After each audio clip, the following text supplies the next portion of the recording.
Cinema బాగా ఆడుతుంది అనుకోండి, నేను హోర్డింగ్స్ పెడతా, అన్నీ పెడతా, అదొకటి మైండ్లో పెట్టుకోండి. ఓకే. టీవీ పబ్లిష్ బీభత్సంగా ఇస్తా, డబ్బులు వస్తాయి, ముందు సినిమా బాగుండాలి కదా. ఆ బాగోడానికి నాలాంటి ఇప్పుడు నేను చెప్పాను పాయింట్. ఇప్పుడు నా అన్నదాత సుఖభా సినిమా నేను డైరెక్ట్ చేయకుండా, నేను యాక్ట్ చేయకుండా మీరు తీస్తే ఇవాళ హిట్ ఫిల్మ్ అది. ఓకే. It's hit film. నేను చేయడం ఏమైంది మోసవుతుందని చెప్పాను మీకు. నేను నానమ్మ సినిమా మళ్ళీ అప్పుడులా ఉంటాయి అలా ఉంటాయిలే, ఏం చూస్తామని ముందు రావట్లేదు థియేటర్కి. ఓకే. ఓకే. యూత్ అది డ్యామేజ్ అంటున్నా. ఇంకెవరు వస్తున్నారు, ఇంకా నానమ్మ సినిమా చూడాలి, అన్న మంచి సినిమాలు తెస్తాడు, మనకు తెస్తాడు అని మహానుభావులు ఎవరైతే ఉన్నారో వాళ్ళు తెస్తున్నారో వాళ్ళు మాత్రం వస్తున్నారు అంటున్నాను. నేలాబిండి సోదరులు. ఓకే. అది మెయిన్ పాయింట్ చెప్తున్నా మీకు. నేను హాల్ కొంచెం ఎక్కువ మంది వచ్చి ఆ స్ప్రెడ్ టాక్ స్ప్రెడ్ అయితే మిగతా మీ హాల్ వస్తారు, సెషన్ అవుద్ది, నా డబ్బులు వస్తాయి, అన్నీ ఖర్చు పెడతా, పబ్లిసిటీలు, హోర్డింగ్లు, బీభత్సాలు ఖర్చు పెడతా. అది చెప్తున్నా. ఇదొక చక్రం అంటున్నాను మీతో నేను. అది తప్పితే ఎందుకంటే ఏం కాదండి. ఇక్కడ డిజిటల్ అంటారు, మీరు వాళ్ళందరూ కోఆపరేట్ చేస్తారు, సంతోషం. నాకేటి మా సినిమా వాడు అన్ని సినిమాలకి మీరు కోఆపరేట్ చేస్తారు. Okay brother. ఇప్పుడు మెయిన్ పాయింట్ అంటే సినిమా ఆడాలంటే కొన్ని, ఇప్పుడు నాకే కాదండి, గుర్తుపెట్టుకోండి, ఈ రకమైన సినిమాలు తీస్తున్న ఎవడన్నా సరే ఈ రకమైన ప్రాబ్లమ్స్ ఫేస్ చేయాల్సిందే. నేనే కదా ఎవరైనా సరే తప్పదు.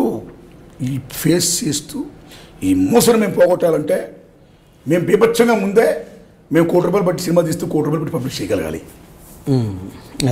అప్పుడు ఆ మోసం క్రాస్ చేసుకుని మిగతా మీలో రావడానికి కూడా ఛాన్స్ ఉంటుంది. సినిమా బాగుంటే చూస్తారు, అది తెలియదు. That's all. That's what I'm telling. So ఆ శక్తి రావాలి కదా, దేవుడికి ఆడాలి కదా సినిమా, జనం దయ వల్ల. కాబట్టి ఆడుతున్న ఆశ బెటర్ టాక్ ఉంది కాబట్టి మనకే మళ్ళీ లీడ్ చేస్తున్నాం.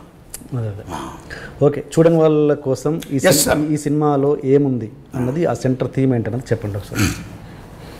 ముఖ్యంగా సార్ 1995 నుంచి ఇప్పటిదాకా మన భారతదేశంలో 3,25,000 మంది పైగా రైతులు ఆత్మహత్య చేసుకున్నారండి.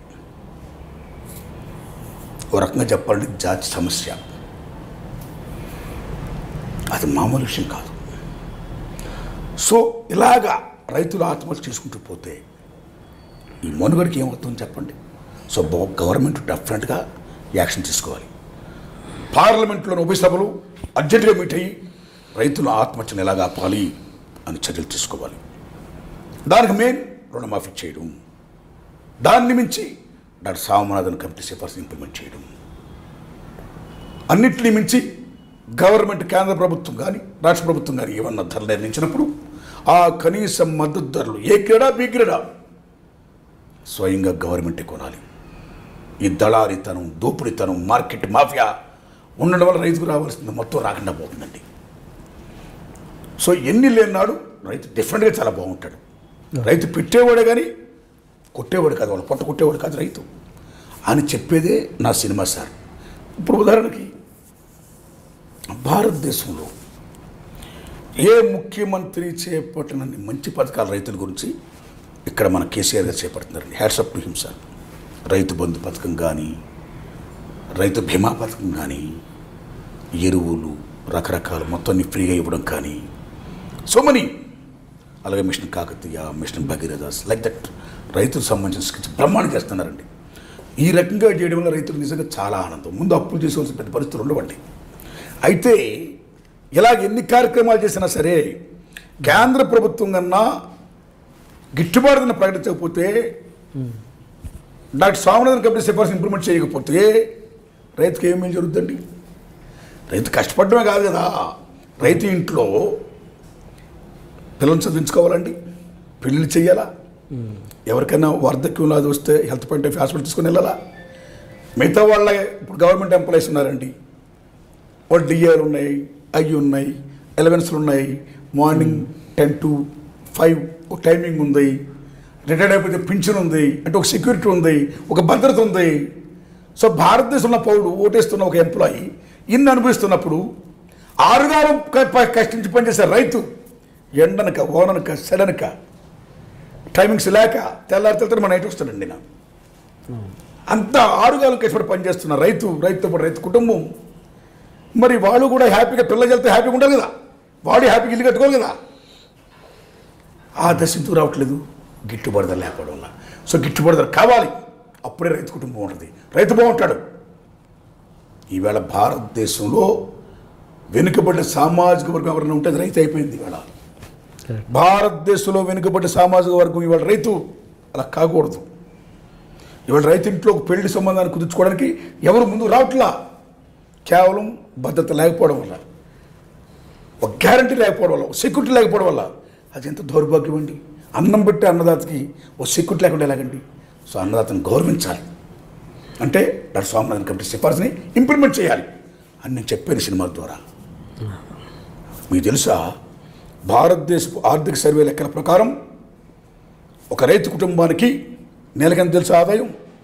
6,250 రూపాయలు రైతు కుటుంబానికి. అంటే ముగ్గురు నలుగురికి, అంటే ఒక్కరికి ఎంత అండి? రైతుకి 2,000 రూపాయలు. అంటే ఎంత దారుణం అంటది. అంటే ఒక గుమస్తా గారికి ఇచ్చే శాలరీ కూడా రైతుకు రావట్లా. మరి రైతుకి కనీసం మినిమం మిగతా వారిలాగే మన ఉద్యోగస్తులాగే నెలకి కనీసం 60,000, 70,000, 80,000 వస్తే ఆయన పిల్ల జలతో హ్యాపీగా ఉంటాడు. అప్పుడు సామాజిక వర్గం, వెనుకబడి సామాజిక వర్గం రైతు కుటుంబం అవ్వదండి. రైతు కుటుంబంతో అందరూ పెళ్లి చేసుకుని ముందుకు వస్తారండి. కాబట్టి అది రావాలంటే ఏం చేయాలండి? డాక్టర్ స్వామినాథన్ కమిటీ సిఫార్సు ఇంప్లిమెంట్ చేయాలి. సేమ్ టైం రైతు పండించే పంట ఏమైతే ఉందో అది మార్కెట్కి వెళ్ళినప్పుడు ఆ మార్కెట్ మాఫియా దోపిడీ దళారుతనం లేకుండా తన కష్టం, తన ఫలం తను అనుభవించాలి. ఆ రకంగా కేంద్ర రాష్ట్ర ప్రభుత్వాలు చేయాలి. అప్పుడు రైతు బాగుంటాడు. అప్పుడు వ్యవసాయం దండగ కాదు, వ్యవసాయం పని అనిపిస్తుందండి. ఇదే నా చిత్రం ద్వారా చెప్పాను సార్. అన్నదాత సుఖీభవ అనేది అన్నదాత దుఃఖీభవ కాకూడదు. అన్నదాత సుఖీభవాలంటే అన్నదాతకి ఏమి చేయాలి గవర్నమెంట్. అండ్ ఇది గ్రీన్ బాక్స్ గురించి కూడా ఇందులో గ్రీన్ బాక్స్ ఉత్తరావళి. గ్రీన్ బాక్స్ ఉత్తరావళి ఏంటి సార్? WTOతో అంటే ప్రపంచ వాణిజ్య సంస్థతో థర్డ్ కంట్రీస్ లైక్ ఇండియా, భారతదేశం, వర్ధమాన దేశాలు ఏవైతే ఒప్పందాలు కుదుర్చుకున్నాయో, అంటే విదేశాల నుంచి సరుకులు దిగుమతి చేసుకోవడం, స్వదేశాల నుంచి సరుకులు ఎగుమతి చేయడం, ఇవి ఉంటాయి కదా. ఇవాళ ప్రపంచం కుగ్రామం అయిపోయింది కదా, నేషనల్ ఇంటర్నేషనల్ మార్కెట్ కదా, మెకనైజేషన్, గ్లోబలైజేషన్ మొత్తం వచ్చేది కదా. అలాంటి దేశంలో ప్రపంచ వాణిజ్య సంస్థలు, ప్రపంచ బ్యాంక్ షరతులు సో మెనీ వర్కౌట్ చేస్తున్నాయి కదా. ఇలాంటి దశలో ఈ WTOతోని సార్క్ లాంటి దేశాలతోని ఒప్పందాలు కుదుర్చుకున్నప్పుడు స్వదేశీ రైతులు పండించే పంట ఏమైతే ఉందో ఆ పంట ఇక్కడున్న స్వదేశీ రైతులు వినియోగదారులు ఏమవుతుందో వాళ్ళకి సరిపోయినంత కాలం విదేశాల నుంచి ఆయా సరుకులు దిగుమతి చేయకూడదు. ఇక్కడ పంటల పండుకో ప్రకృతి వైపరీత్యాల వల్ల, అంటే అతివృష్టో అనావృష్టో ఈ కెలామిటీస్ వల్ల పంటలు పండినప్పుడు ఇక్కడ ప్రజలు హ్యాపీగా బతకాలి కాబట్టి, మన సంక్షేమ రాజ్యాలు కాబట్టి, విదేశాలను సరుకులు దింపించుకుంటారు కాబట్టి, అంటే వరి కానీ గోధుమ కానీ అనేక పంటలని అప్పుడు దిగుమతి చేసుకోవచ్చు. కానీ ఇక్కడ రైతు పండించగా పంట ఉంటే, సరిపడా ఉంటే దిగుమతి చేయొద్దు. ఇక్కడ ముందు స్వదేశీ రైతు బాగుండాలి. స్వదేశీ రైతు పండించిన పంట మార్కెట్లో సేలబుల్ అవ్వాలి. రైతు బాగుండాలి, వినియోగదారుడికి ఇక్కడ బాగుండాలి అని చెప్పేదే గ్రీన్ బాక్స్ ఉత్తర్వులు అండి. సో దాన్ని కూడా పెడచని పెట్టి వేళ విదేశాలతో లాట్లుగా ధాన్యాలు, గోధుమలు, మిరపకాయలు, పత్తి దిగుమతి చేసేస్తే ఇక్కడ వినియోగదారుల అవసరాల దృష్ట్యా ఏమైతే ఉందో అవసరానికి సరిపడా ముడి సరుకు, ఆ ఉత్పత్తి, ఆ పంట ఇక్కడున్న మన స్వదేశీ రైతులు పండిస్తున్నప్పుడు ఇది మార్కెట్ పరంగా కాకుండా పండించిన లాట్లకు గొడవలు ఉండిపోతే విదేశాలకు అమ్మేస్తే ఇక్కడ రైతు ఏమైపోతాడు? రైతు బాగుండాలంటే ముందు ఆ దిగుమతి తీసి ఏమవుతున్నాయో అవి ఆపాలి. ఇక్కడ ఉండగా సరుకు దాన్ని కాపాడేది ఆ రకంగా చేయాలని చెప్పేదే గ్రీన్ బాక్స్ ఉత్తర్వులండి. అది ఇంప్లిమెంట్ చేయాలని నేను ఇస్తడం ద్వారా కేంద్ర ప్రభుత్వాన్ని విజ్ఞప్తి చేశాను సార్. Okay, yes sir.